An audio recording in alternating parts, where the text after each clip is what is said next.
হেই বন্ধুরা, আজ আমি তোমাদের জন্য এক্সপ্লেনেশন করতে চলেছি 2003 সালে মুক্তি পাওয়া ফ্যামিলি মিস্ট্রি মুভি হোলেস। ছবির শুরুতে আমরা একটা মরুভূমি দেখতে পাই, যেখানে 13-14 বছরের একদল ছেলে গর্ত খুঁড়ছিল। তারা সবাই প্রকট রোদের মধ্যে কাজ করছিল, আর তাদের গায়ে ছিল কয়েদির পোশাক। তখন ব্যারিফিক নামের একটা ছেলেকে দেখতে পাই, যে কিনা এত কষ্টের মধ্যে কাজ করতে পারছিল না। এর থেকে মুক্তি পাওয়ার জন্য সে ইচ্ছা করেই একটা সাপের কামড় খায়। এরপর শহরের একটা দৃশ্য দেখানো হয়, যেখানে চতুর্থ স্ট্যানলি ইয়েলনেটস নামের একটা ছেলেকে দেখতে পাই, যার বাবার নাম তৃতীয় স্ট্যানলি ইয়েলনেটস, তার দাদার নাম দ্বিতীয় স্ট্যানলি ইয়েলনেটস, আর তার দাদার বাবার নাম প্রথম স্ট্যানলি ইয়েলনেটস। তার পারিবারিক নামটা যেন কোনো এক রাজ পরিবারের মতো করে ধারাবাহিকতাকে অনুসরণ করেছে।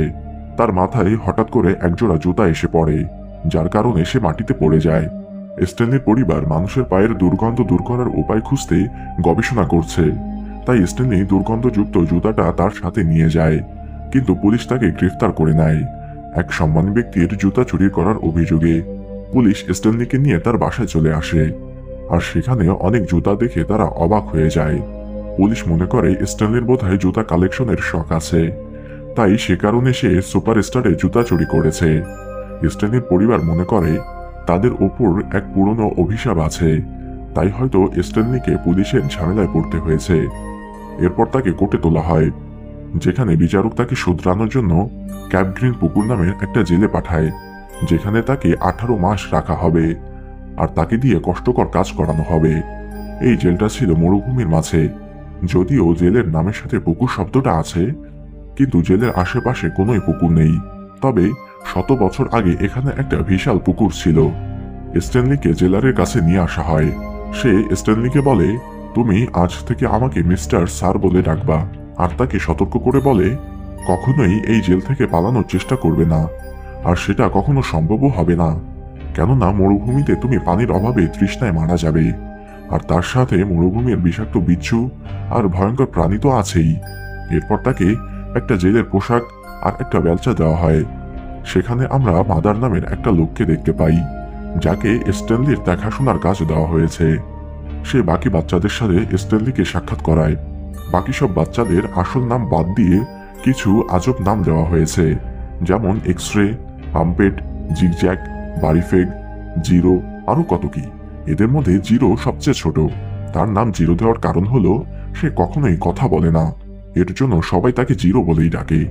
স্ট্যানলিকে ব্যারিফেগের জায়গায় থাকতে দেওয়া হয়, কেননা ব্যারিফেগকে একটা সাপে কামড়িয়েছে, তাই সে অন্য জায়গায় আছে চিকিৎসার জন্য। দুপুরের খাওয়ার সময় বাকি বাচ্চারা জানতে চায় সে জেলে কেন এসেছে। স্ট্যানলি বলে তাকে এক সুপারস্টারের জুতা চুরির মিথ্যা অভিযোগে জেলে পাঠানো হয়েছে। সেই জুতাটা লিংস্টার নামের এক সুপারস্টারের ছিল, যে কিনা তার জুতাটা একটা অনাথ আশ্রমে দান করে দিয়েছিল। স্ট্যানলির বক্তব্য শুনে জিরো প্রথমবারের মতো মুখ খুলতে বাধ্য হয়, আর সে জানতে চায় জুতায় কি লাল রঙের দাগ ছিল। উত্তরে স্ট্যানলি বলে হ্যাঁ ছিল। রাতে ঘুমাতে গেলে স্ট্যানলির তার দাদার বলা প্রথম স্ট্যানলি ইয়েলনেটসের গল্প মনে পড়ে। প্রথম স্ট্যানলি ইয়েলনেটসের মাধ্যমেই তাদের পরিবারে অভিশাপ ঢুকেছে। স্ট্যানলি ইয়েলনেটস শেয়ার মার্কেট থেকে অনেক টাকা ইনকাম করেছিল, কিন্তু একটা মেয়ে তার সবকিছু ধ্বংস করে দিয়েছিল, যার নাম কিসেনকেট বার্লো। সে ছিল একটা ডাকাত।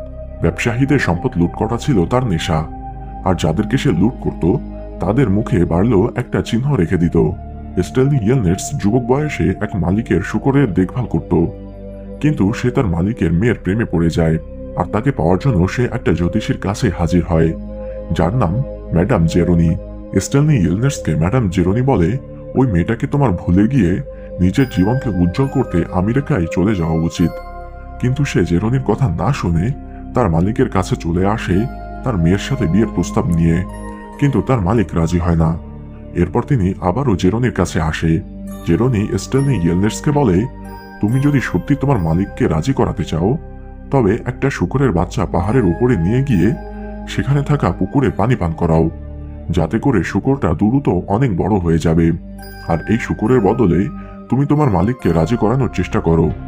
স্ট্যানলি ইয়েলনেটস জেরোনির কথা মতো শূকরকে পুকুরের পানি পান করায়, আর শূকরটা বড় হয়ে যায়। স্ট্যানলি ইয়েলনেটস শূকরটা নিয়ে তার মালিকের কাছে আসে, কিন্তু দুর্ভাগ্যক্রমে সেই সময় একটা মোটা আর মধ্যম বয়সী ব্যক্তিও এসেছিল, একটা শূকর নিয়ে সেই মেয়েটাকে বিয়ে করতে। আর মেয়েটাও ছিল বোকা, সে ওই মোটা লোকটাকে বেছে নেয়। আর কোনো উপায় না থাকাতে স্টেলনি ইয়েলনেস জেরনির কথা মতো আমেরিকার উদ্দেশ্যে রওনা হয়।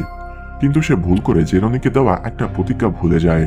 জেরনি তাকে বলেছিল সে যেন জেরনিকে সেই পাহাড়ের উপরে নিয়ে যায়, আর তাকে যেন সেই পুকুরে পানি পান করায়। পাহাড়ের উপরে থাকা পুকুরে পানি পান করালে জেরনি শক্তিশালী আর যুবতী হয়ে যেত।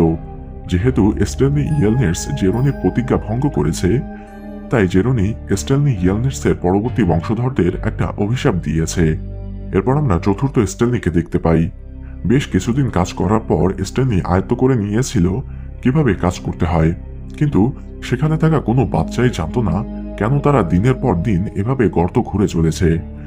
স্টেলনি তার পরিবারের কাছে একটা চিঠি লেখে, যেখানে সে তার কষ্টের কথা বলে না, যাতে করে তার পরিবার তাকে নিয়ে দুশ্চিন্তা না করে।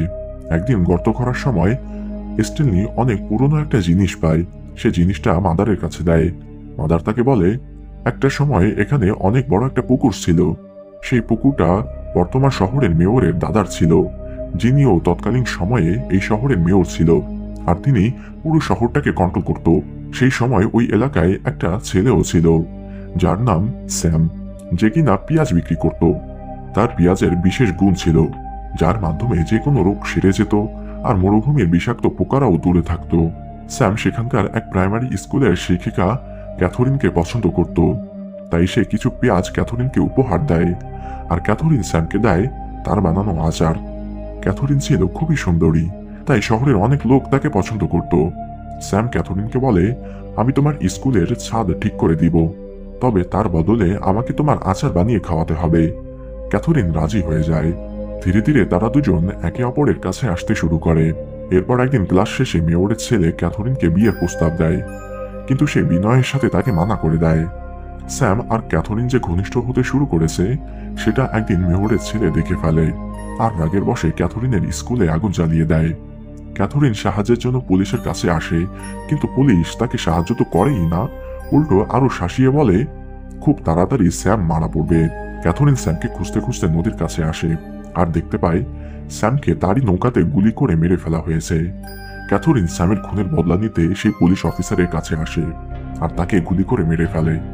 ক্যাথরিন পুলিশের গালে তার ঠোঁটের চিহ্ন এঁকে দেয়, আর সে খুনি হিসেবে আত্মপ্রকাশ করতে শুরু করে।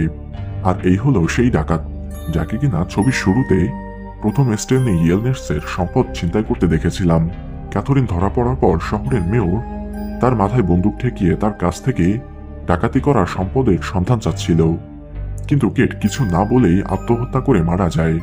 বর্তমান সময়ে এক্সরে স্টেলনিকে বলছিল, তুমি যদি কোনো কিছু পাও তবে সেটা সরাসরি আমার কাছে আনবে। তারা স্টেলনিকে বন্ধু হিসেবে মেনেও নেয়, আর তার নাম রাখে খোদাই মানব। স্টেনলি যখন তার মায়ের চিঠি পড়ছিল, তখন জিরো তার কাছে এসে বলে, স্টেনলি ভাই, আমি পড়তে জানি না, তুমি কি আমাকে পড়া শেখাবে? কিন্তু সারাদিন কাজ করার পর স্টেনলির কাছে তেমন কোনো সময় থাকতো না, তাই সে জিরোকে না করে দেয়।